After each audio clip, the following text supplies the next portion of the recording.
안녕하십니까. 10분 삼국지의 숨은 그림입니다. 저번에 우리가 한 1, 2편, 2편을 이어서 3편을 가는데 이거 하나는 알고 가시죠? 유비는 어디 나라의 사람이다? 한족이고 지금 어디에 살고 있어요? 누상촌에 살고 있고 뭐 발이나 뭐 돗자리를 팔면서 생산을 하고 있었다 라고 말을 했습니다. 그리고 이 사람은 지금 왜 여기에 와 있느냐? 어머니에게 차를 사드리려고 하고 있는 거예요. 그쵸? 그리고 또 핵심 하나가 어디 있어요? 두 번째로 중요한 게 뭐였어요?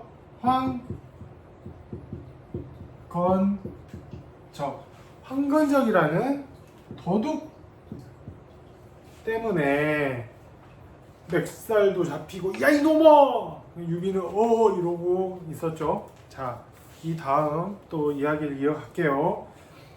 기울어가는 가을 저녁 해를 등지고 느릿느릿 강을 내려오는 배의 까만 그림자가 서서히 눈앞으로 다가오고 있었다. 저기에서 어떤 배가 다가오고 있었어요. 일반 여객선이나 화물선과 달리 나강선은 한눈에 알아볼 수 있었다. 왜 그럴까요? 여기에 무수히 많은 용설기가 돛대에서 휘날렸고 선루에는 오색이 칠해져 돋보였다. 여기에서 자, 이거는 저번에 한 거예요. 이번에 중요한 건 뭐예요? 용설기.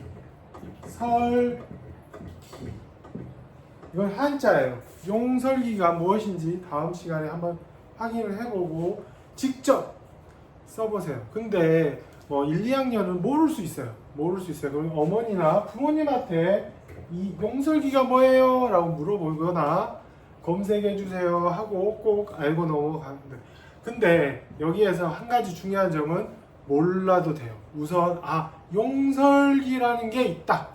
저 배를 보면 뭔가 용설기 때문에 저게 뭐라고 낙양에서 오는 배라는 것을 알 수 있었다는 거예요. 그리고 선루란 앞에 선루에 오색이 칠해져 돋보였다. 되게 이 낙양에서 온 배는 되게 어떠해요? 화려했다는 것을 말하고 있는 겁니다. 그래서 거기에서 유비가 이렇게 하고 부른 거예요. 근데 유비를 손을 흔들었어요. 야, 하니까, 그러나 배는 한낱 여기서 막 손 흔들고 있으면 배에서 저 바보 아니야 이러고 있었던 거예요. 왜일까요?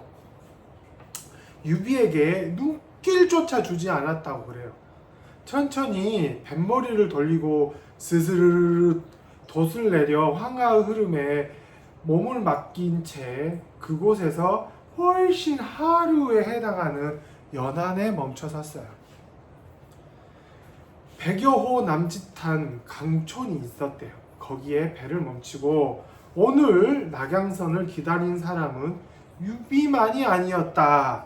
연안에는 많은 인물과 인파가 있었고 시끌벅적하며 한데 모여 있었다. 이상하지 않아요? 유비는 왜 그 쓸데없는 곳에서 앉아 있었어요? 아무도 거기에 있으면 안 될 거. 그래서 어부나 농부들이 야, 배 안 와 그쪽으로 하고 소리치고 있었던 거예요. 거기는 배가 서는 곳이 아니었기 때문에. 그러면 유비의 성격을 좀 생각할 수 있겠죠? 좀 고집스럽다는 걸 알 수 있어요. 거기에 배가 서지 않아 라고 계속 사람들이 말을 해주고 있는데 이 사람은 그냥 우두커니 거기에 계속 앉아 있었어요. 왜? 되게 우리는 유비를 어떻게 판단할 성격을 어떻게 생각할 수 있었을까요? 좀 고집스럽다라고 판단할 수 있었어요. 근데 아무도 저 밑으로 내려가 말을 해주진 않았어. 그걸 왜 그런지는 모르겠어요. 하다못해 관리도 말을 하지 않고 너 뭐야? 라고 했어요. 근데 낙양선을 어이 어이 하고 쫓아가니까 어디에요? 배가 서는 곳이 났던 거예요. 그러면 유비는 약간 고집스러웠다는 것을 알 수 있겠죠. 거길 가보니까 나귀를 끄는 거강꾼 무리. 자, 여기서 두 번째 거간꾼이 나와요. 거강꾼이 뭘까요? 그리고 그 고장에, 자, 여기도 정확히 알고 계셔야 돼요. 그 고장에 실과 천을 실은 농사꾼이 있었대요. 왜 농사꾼이 실하고 천을 갖고 나왔을까요? 왜 농사꾼이 실하고 천을 갖고 나왔을까요? 우리 한번 생각을 해보죠. 만약 시험 문제에 이런 문제, 농사꾼이 왜 실하고 천을 갖고 나왔을까? 이 사람은 왜 농사꾼이라 했을까? 즉 그때 당시에 뽕잎으로 뭘 키웠어요? 노예를 키워서 실을 뽑아내거나 천을 한 사람도 뭐라고 칭했다는 우리가 예상할 수 있어요. 농사꾼. 이 농사꾼이 이 누에나 이거를 어찌 보면 투자를 하고 있지 않았을까요? 벼농사도 하면서 돈이 안 되니까 실과 천을 짜거나 겨울에 만들었던 실과 천을 짠 것들을 교육을 하려고 나와서 기다리고 있었다는 것을 예상할 수 있어요. 그리고 고기와 과일을 상자에 싣고 기다린 상인도 있었대요. 자, 여기도 상인도 나와요. 상인도 나오죠. 이 사람들은 공무를 하는 게 아니라 고기와 과일, 이 사람들은 정물적인 상인이라고 볼 수 있습니다. 그곳에 낙양선을 맞이하여 시장을 열리고 있었다. 자, 그러면 우리 한국은 없었을까요? 우리가 쉽게 생각하면 한국에는 뭐 장돌뱅이라든지 등등등 사람이 있는데 한번 뒤를 봐볼까요? 여하튼 항하 상류에 있는 낙양, 상류에 있대요. 낙양에서 이 배가 왔나봐요. 그래서 낙양선인가봐요. 낙양에서 온 날 오후에 후한 12대 황제 영제의 거상이 위치한 곳이다. 거상이란 말이 나오네요. 거상. 이건 우리나라 드라마도 있었어요. 아주 오래전에 거상이라는 드라마가 있었는데 거기에서도 나와요. 한번 검색해 보시면 나와요. 아주 큰 상이, 우리나라로 말하면 아주 대기업이 어디에 있었다고요? 낙양에 거상들이 있었다. 이 거상꾼들은 아라비아나 여러 군데에서 교역을 하는 사람들을 아마 거상이라고 했고, 그 대표적인 집단이 낙양에 있었다는 것을 우리는 추측하고 생각할 수 있어요. 우리나라도 이와 비슷한 사람들이 있었어요.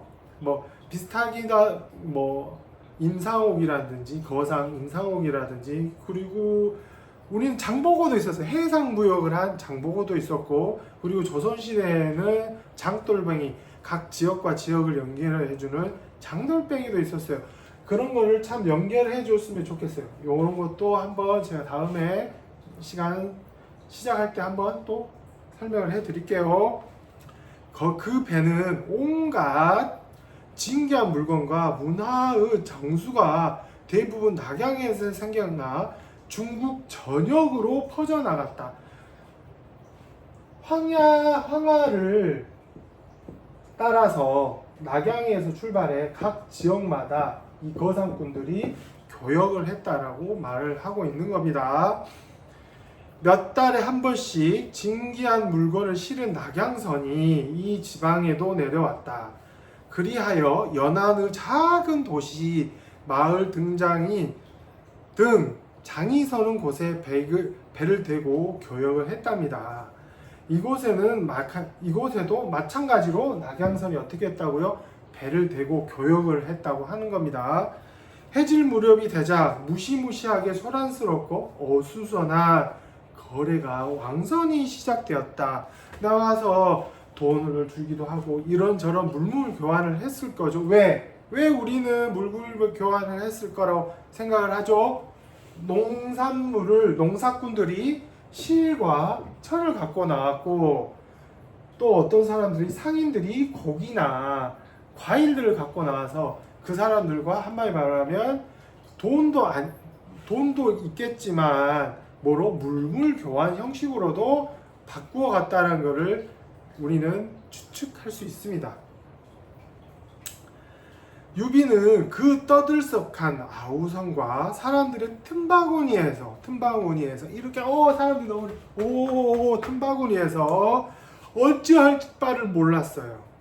한번 상인이 손에 넘어가면 값이 다락같이 올라. 다락같이라는 거는 지금은 다락이 많이 없지만 다락을 하려면 이렇게 해서 위로 올라갈 수 있는 건 위에 집에 있는 거를 다락이라 했어요.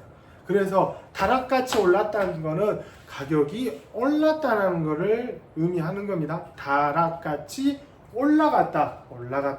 다락방이라는 거는 예전에, 지금 거의 한국에는 없지만 예전에는 있었던 거예요. 1층, 2층, 3층 높이까지 올라갔다. 이렇게 생각해도 돼요. 빈약한 주머니 사정으로 도저히 살 수 없어지기 때문이다. 차값이 너무 올라가면 유비는 그 차값을 댈 수 없다라는 걸 의미하는 겁니다. 눈 깜짝할 사이에 거래는 끝나가 버렸다. 거강꾼도 농사꾼도 행상인도 335 땅거미로 사라졌다. 땅거미로 사라졌다는 말이 뭘까요? 땅거미가 저녁이 되면 실을 뽑아서 자기의 한마디 사냥터를 만드니까 그렇게 되면 저녁이 오고 있다는 것을 표현하는 거예요. 그래서 유비는 낙양선 상인 인사한테 막 간 거예요. 갑자기 차 좀 팔아주세요. 차 있으세요? 라고 물어본 거예요. 이 사람 너무 답답하죠. 너무 답답해요. 유비를 보고 있으면 성격이 고집스럽고 되게 답답하다라고 써놔도 될 것 같아요. 빨리 가서 빨리 줘 이렇게 하는 게 아니라 어떻게 그리고 다 사람들이 막 뿔뿔이 헐어지고 어떻게 상인 잡고 이야기를 하는 거예요. 차 좀 팔아주세요. 상인이 뭐라 했을까요? 막 차라고 행세를 본 거야. 낙양상인은 대범하게 유비를 돌아보았다. 안타깝지만 자네한테 줄만한 값싼 차를 넣었네. 차 한 입장 값을 매기기 되게 귀한 거야. 야! 네 행색을 보니까 너는 차를 살 수 있는 상황이 아니야 라고 말을 하는 거예요. 야, 이거는 차는 우리나라 요즘 한 게 아니라 한 입당으로 파는 건데, 야, 너는 못 사! 저리 가! 이렇게 물러났을까요? 유비는 어떻다 그랬어요? 고집스럽다 그랬어요. 그럼 하나만 주세요. 하나만 주시면 안 될까요? 야, 너 차 마셔본 적 있어? 차? 야, 그런 쓰레기 차 말고 차 마셔본 적 있어? 나 툭툭 찬 거야. 야, 저리 가! 없어! 어때요? 유비는 성격이 고집스럽고 답답해요. 이 고집스러움과 답답함이 다음엔 빛이 나겠지만 지금 당시에는 너무 야!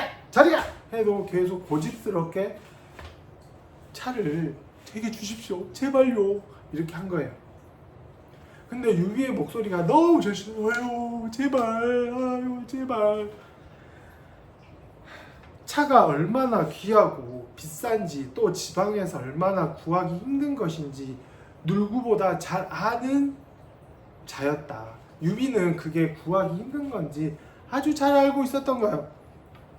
차 씨앗은 머나먼 열대국이나 극히 소량만이 건너와 주 시대의 궁궐에도 은밀히 지게 되었다. 한제에 이르러 후구다원에서 조금 가꾸거나 인간의 대단히 귀한 사유지에 사유지에서 드물게 재배될 정도였다는 거예요. 또 다른 설로는 하루에 100초 맛보려고 인간들에게 먹을 풀을 전수한 신농. 네 번째 신농이에요. 이 신농은 중국의 전설적 제왕으로 의학과 농업을 관장하는 신이래요. 신농이라는 것은 의학과 농업을 관장한 신을 말하는 사람을 신농이라 해요. 한자예요, 한자. 여러분은 한자에 대해서 참 익숙해져야 한다고 말합니다.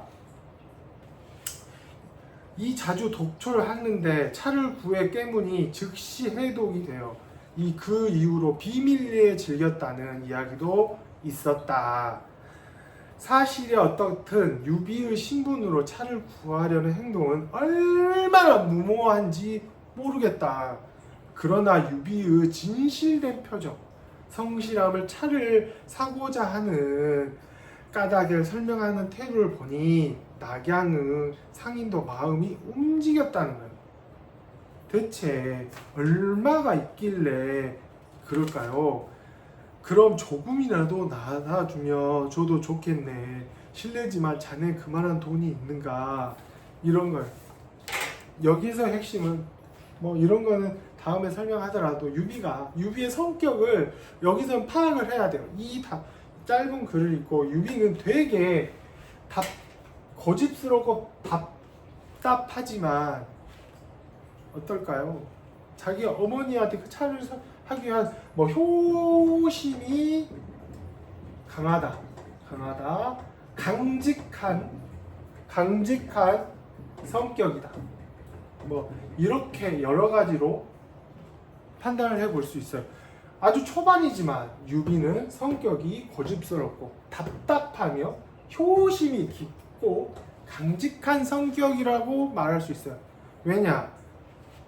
우두커니 배가 되지도 않은 곳에서 앉아가 있어. 올지 안 올지, 이 배가 여기에 설지 안 올지도 모르지만 거기에서 온갖 수모를 겪어가며 앉아 있었고, 그 빼곡하게 많이 막 왔다 갔다 하는 시장 통과대에서 이렇게 있다가 상인을 붙잡고 나 하나만 했는데 상인이 야, 네 몰골을 보니 아니야, 저리 가 하지만 그래도 제발 강직하게 바른 얼굴이었다라고 생각되니까 이 상인이 그래, 그럼 너 돈 얼마 있니? 라고까지 아마 물어볼 것 같아요. 자, 오늘은 이 정도.